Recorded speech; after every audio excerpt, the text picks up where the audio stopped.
As a fullback, you're constantly getting into attacking positions, sometimes on the ball, sometimes off it. But the real question is, what are your options when it comes to making forward runs? In this video, we'll break down 8 key attacking runs every modern fullback should know, so you can make smarter movements, create more chances, and become a real threat going forward. First, the overlapping run is one of the most common and useful fullback movements in football. It's when the fullback runs around the outside of the winger, aiming to receive the ball wide and high up the pitch. Here's how, when, and why to use it. In this example, Milan is facing an unbalanced defensive line, with free space on the opposite flank. As the ball flies to the other side, the winger is in a 1v1 situation. Theo Hernández spots the space to exploit and makes an overlapping run to turn the situation into a 2v1. His run stretches the backline further and he receives the ball in a good shooting position. Here, Alexis Sanchez receives with the back to goal and turns freely. As the play is congested, Hakimi decides to overlap on the outside and attack the space behind the defensive line, creating the opportunity for a through ball. The overlapping run is a great tool for fullbacks to stretch the defense and create space for low crosses or pullbacks. Second, the underlapping run is the opposite of an overlap. It's a timed run made inside the winger, usually between the fullback and the center back or between the two center backs. Here's how, when, and why to use it. For this one, you want to time the run just as your teammate has drawn defenders wide or toward the ball. Here, Giroud drops deep, drags his marker and opens up a gap to exploit him behind. This is the cue for Theo Hernández to start the underlapping run. As the backline is unbalanced and the left center back fails to close the gap, Theo uses his speed to outrun his direct marker and penetrate the defensive line. At this point, Leao's incisive through ball releases Theo in a 1v1 with the goalkeeper. The underlapping run is most effective when the winger stays wide, hugging the touchline and attracting and isolating defenders. This creates space to exploit on the inside channels. Here, the midfielder fails to rebalance the space and is not able to track Hakimi to compensate for the fullback jump. Underlaps are great for getting into shooting positions or cutting the ball across goal from inside the box. It's a smart way to overload central areas and create chaos in the final third. Third, let's talk about the overlap and cutback. This variation of the overlap ends with a cutback, one of the most effective ways to assist in the modern game. Here are 2 examples on how, when, and why to use it. The run starts like a normal overlap, with the fullback running around the outside of the winger into space. Here, Theo maintains attacking width before making a well-timed overlapping run. He receives the ball into space and continues to advance towards the byline. He looks up and sees the aggressive recovery run made by the Napoli players, which gives the perfect opportunity for a cutback pass to Giroud inside the box. In this example, Hakimi makes an overlapping run into the box. From a tight angle by the goal line, he offers a smart cutback, finding his teammate for the finish. The key to this one is timing. You must coordinate with your teammates and wait for them to arrive near the penalty spot or edge of the box. Next up is the deep wide run, which starts from a deeper position and moves out wide, targeting the space behind the opposition's midfield. It might look simple, but there's more to it than meets the eye. Here's how, when, and why to use it. With this run, you start deep, often near your defensive line, and make an explosive run down the flank. This works best when the opposition is pushed up and there's space available behind the winger or fullback. The goal is to receive the ball behind the defensive line while already moving at high speed, and exploit the space available. This allows you to cross early, link up with attackers, or even go for goal yourself. Here, watch how Theo starts deep and wide, away from the congested midfield.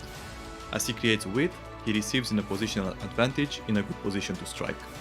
This run is really hard to track, because it stretches the midfield and defensive lines, and gives the fullback the momentum to create dangerous situations up front. Next, let's dive into the third man run. The third man run is a clever, delayed movement where the fullback benefits from a combination between 2 other players. Here's how, when, and why to use it. In this example, Theo anticipates the passing sequence and makes a third man run down the line. Here, the ball goes from the midfielder to the winger, pulling a defender out of position. This gives Theo Hernández the opportunity to attack the gap created in behind. This run is all about timing and awareness. Try to use this move when your team has good combinations and can attract pressure away from your zone. Watch Hakimi in this example. He reads the play early and makes a clever run in behind the defense.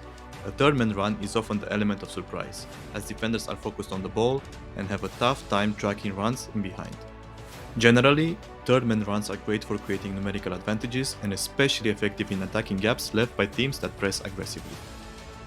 The sixth type of a fullback attacking run is my favorite, the 1-2 run.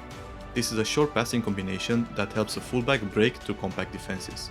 Here's how, when, and why to use it. Watch Hakimi here. Faced with a 1v1 situation, he plays a quick pass to Alexis Sanchez and immediately makes a run forward into space.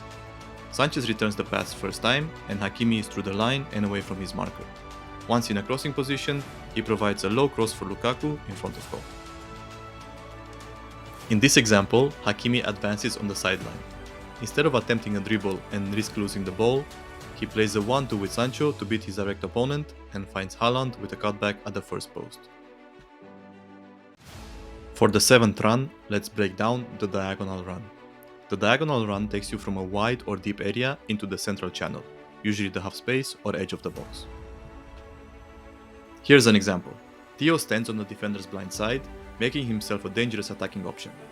While staying just out of sight, he remains ready for a diagonal run towards the first post, and ready to score as the ball comes in. In the same way, Theo starts wide and makes a diagonal run behind the fullback and the winger, attacking the second post. As the cross comes in, he's in a positional advantage and in a prime position to finish. Here's another example from Hakimi. As Vitinha is about to pass, he bursts into space with a well-timed diagonal run behind the defensive line. This run is great for attacking spaces in the box and getting into shooting or crossing positions unmarked. And finally, let's talk about the inverted run. An inverted run is when the fullback moves inside the pitch instead of staying wide, almost like an extra midfielder or attacker. Here's how, when, and why to use it. In this play, Hakimi dribbles down the line, takes on his defender, and cuts inside into the central channel. He continues to carry the ball forward into space, looking for gaps in the defense to shoot. In a similar fashion, Hakimi receives at the edge of the box, cuts inside on his weaker foot, and takes a well-placed shot to the far post. This run is useful in attacking scenarios, where you essentially assume an inverted winger role. From this role, you can combine with your teammates, cut in, or attack the goal directly. In modern football, top teams make use of inverted fullbacks also during the build-up phase. Watch how Hakimi moves centrally from his fullback position, operating as an inverted fullback. As he moves centrally, he creates space for the winger on the flank. Inverted wingers are also used to help with possession or create overloads. Here, Hakimi tucks into midfield, positioning himself between the lines. As he inverts into midfield, he tries to create numerical overloads in central areas and help his team control the game. This was a quick overview of the 8 key attacking runs every modern fullback should know. I hope you found it useful. Thanks for watching.